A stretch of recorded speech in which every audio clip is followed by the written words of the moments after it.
ফিরে এলাম বিরতির পর। আরব সাগরে আরো রণতরী পাঠাচ্ছে দিল্লি। আরব সাগরে রণতরী পাঠানো হচ্ছে দিল্লির পক্ষ থেকে। তবে ড্রোন হামলার পরই এবার সতর্ক ভারতীয় নৌসেনা। আকাশ পথেও আরব সাগরে চালানো হবে নজরদারি, তীক্ষ্ণ নজরদারি আরব সাগরে চালানো হচ্ছে বলে ইতিমধ্যে দিল্লি সূত্রের খবর। কথা বলে নেবো, আমাদের এক্সিকিউটিভ এডিটর নীল জুড়ে গেছে টেলিফোন লাইনে। নীল, আরব সাগর, যে আরব সাগরের মধ্যে বহু বহু পণ্য পরিবহন হয়, তারই সঙ্গে এবার এই আরব সাগরের অর্থাৎ জলপথেও কি কোনো যুদ্ধের ইঙ্গিত মিলছে, কি মনে হয়? আরব সাগরে ঘটে চলা কয়েকটা বিষয় এই মুহূর্তে কিন্তু দিল্লি চিন্তিত। আরব সাগর থেকে ভারতের বহু বাণিজ্য হয়। ভারত মূলত এই পথে বিলিয়ন বিলিয়ন অর্থে বাণিজ্য হয়। ভারত যেমন এই পথেই আমদানি করে, তবু কিন্তু ভারত থেকে যে সমস্ত দ্রব্য বিদেশে রপ্তানি হয় এই পথ থেকেই কিন্তু নিয়ে যায়। বিশেষ করে পশ্চিম এশিয়ার দেশ এবং ইউরোপ কান্ট্রির যে জাহাজগুলি, সেই জাহাজগুলি কিন্তু এই পথ থেকেই আসে। এর আগে আমরা দেখেছিলাম আরব সাগরে ভারতীয় একটি জাহাজের উপর হুতি জঙ্গিরা তারা ড্রোন হামলা চালিয়েছিল। সেই ড্রোন হামলাতে কিন্তু ভারতের একটি জাহাজ ক্ষতিগ্রস্ত হয়।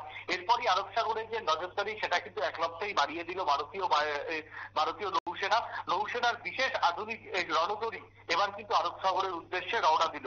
অর্থাৎ ভারতীয় জাহাজকে যদি কেউ টার্গেট করে, যে একদম 1 থেকে 1.5 ঘন্টার মধ্যে যাতে পাল্টা জবাব দেওয়া যায়, তার জন্যই কিন্তু নৌসেনা সব রকম প্রস্তুতি নিচ্ছে।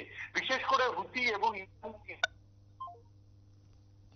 দুঃখিত, আমাদের নাম্বার বিচ্ছিন্ন হয়ে যায়, যোগাযোগ বিচ্ছিন্ন হয়ে যায় যান্ত্রিক গোলযোগের কারণে। আরো একবার যোগাযোগ করে নেবার চেষ্টা করব। তবে তার আগে জানিয়ে রাখি, আরব সাগর, যে আরব সাগরের মধ্য দিয়ে বহু পরিবহন হয় ভারতের, কিন্তু সেই জায়গায় দাঁড়িয়ে আরব সাগরকে আরো কড়া নজরদারিতে রাখা হচ্ছে। তার জন্য দিল্লির পক্ষ থেকে আরো রণতরী পাঠানোর সিদ্ধান্ত। নীল, তুমি যেমনটা বলছিলে। হ্যাঁ দেখো, ওই যেহেতু একটা মানে কিছু ইসলামিক স্টেট মিলে ভারতকে টার্গেট করেছে, যারা পাকিস্তান এবং চীনের সঙ্গে যাদের একটা ওয়াল সম্পর্ক রয়েছে, সেই জন্য ভারতের যে বাণিজ্যিক জাহাজগুলি সেগুলি কিন্তু বিশেষ কয়েকটি জঙ্গি সংগঠনের টার্গেট হতে পারে।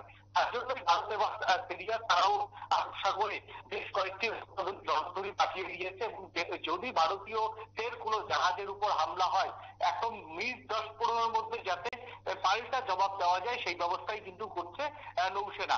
পাশাপাশি নৌসেনা আর কোনো রিস্ক নিতে চাইছে না, তার জন্য নৌসেনা কিন্তু আকাশপথে নজরদারি করতে চাইছে। অর্থাৎ ভারতের যে বিক্রমাদিত্য থেকে আরম্ভ করে যে সমস্ত রণতরীগুলি আছে, অত্যাধুনিক রণতরী যেগুলো এয়ারক্রাফটে নামতে পারে, সেই সমস্ত রণতরীকেও রেডি রাখা হচ্ছে। বিশাখাপত্তনম থেকে আরম্ভ করে ভারতের যতগুলি বন্দর আছে, সেই বন্দরগুলি থেকে সমস্ত রণতরীকে কিন্তু সাজিয়ে নেওয়া হচ্ছে, যাতে যে কোনো পরিস্থিতিতে যে কোনো প্রান্ত থেকে ভারতের রণতরীগুলি সমুদ্র প্রান্তে গিয়ে লড়াই করতে পারে।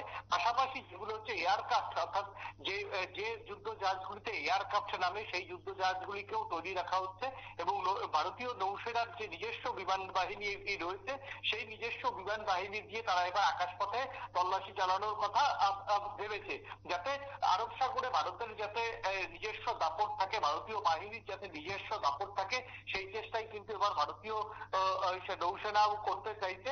এবং আকাশপথে নজরদারি করে ভারত কিন্তু সমস্ত বিষয়টা কিন্তু বুঝে নিতে চাইছে, যাতে কোনো রকম কোনো হামলা হলে পাল্টা হামলা করা যায়, মানে আকাশপথ এবং জলপথ দুই হামলা যাতে একসঙ্গে করা যায়, সেই জন্য কিন্তু বেশ কয়েকটি রণতরী ইতিমধ্যেই কিন্তু আরব সাগরে নীল, এখনো পর্যন্ত সংখ্যাটা কি জানা গেছে যে কতগুলো রণতরী রেডি রাখা হয়েছে ভারতের পক্ষ থেকে, বা আকাশপথেই বা কতগুলো সেক্ষেত্রে এয়ারক্রাফট রেডি রাখা হচ্ছে?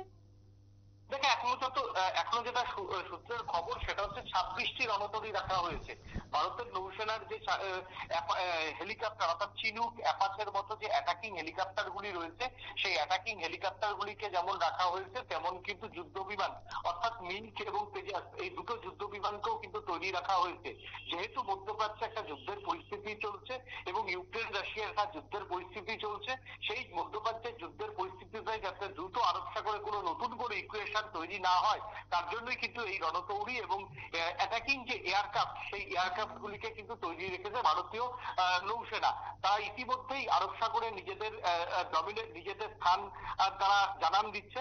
অর্থাৎ আরব সাগরে যে কোনো মুহূর্তে কোনো কিছু ঘটতে ভারত যাতে পাল্টা দ্রুত কাউন্টার অ্যাটাকে যেতে পারে এবং ভারতীয় নৌবাহিনী এবং ভারতীয় এয়ারফোর্সের যে ডমিনেটিং এরিয়া, সেটা কিন্তু বাড়িয়ে নেওয়ার কৌশল নিল ভারতীয় নৌসেনা।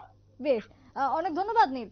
কথা বলছিলাম আমাদের এক্সিকিউটিভ এডিটর নীলের সঙ্গে। তবে একদিকে যেরকম মধ্যপ্রাচ্য যেরকম ভাবে রয়েছে হামলার ঘটনাতে উত্তপ্ত, সেই জায়গায় দাঁড়িয়ে আবারও হুতি আক্রমণ জলপথে, এবং সেই জায়গায় দাঁড়িয়ে এবার আরব সাগরকে তীক্ষ্ণ নজরদারি রাখা হচ্ছে। আরব সাগরের ক্ষেত্রে আরো অধিক রণতরী পাঠানোর নির্দেশ ইতিমধ্যে দিল্লির পক্ষ থেকে। একটা ছোট্ট বিরতির পর ফিরে আসছি, সঙ্গে থাকুন।